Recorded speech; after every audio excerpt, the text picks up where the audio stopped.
Skagway is one of the towns on the main cruise ship itinerary, which means it is very busy. It purports to have the most photographed building in Alaska. It's incredibly elaborate, as you can see, but I guess it's the most photographed because it's such a cruise ship itinerary destination.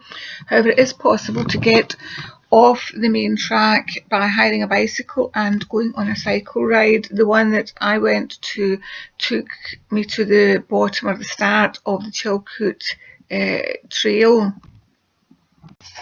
It's a really pretty cycle ride and is on gravel tracks, but a really good travel track, so you can easily make your way through there even if you're not a particularly experienced cyclist.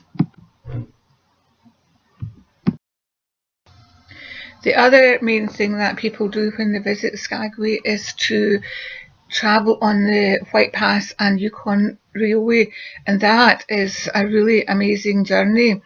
It's a really old train that takes you on quite a dodgy track at times, and it goes really quite slowly. Totally, completely picturesque scenery for the whole of the trail. Skagway was part of the Alaska Gold Rush phase. The town grew up as a result of the Gold Rush, and earlier on you will have seen a picture of a cemetery. This cemetery has various famous Gold Rush people in it, including a guy called Soapy Smith, who was basically a bandit during the Gold Rush.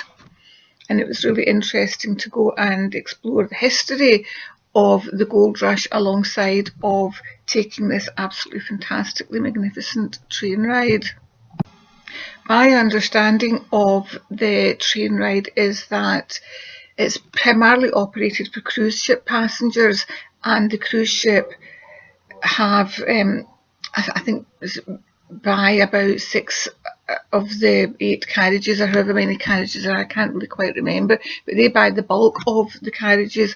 But if there are some spaces, then independent travellers can travel on the railway in a carriage that's dedicated for them. And that's exactly what we did. You can, and most people actually get off the train about the halfway point and then take a walk up to a glacier.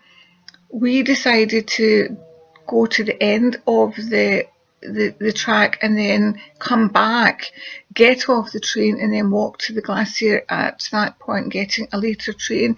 And that worked really well for a number of reasons. One was that I think the most spectacular part of the whole train journey is after you leave the glacier stop.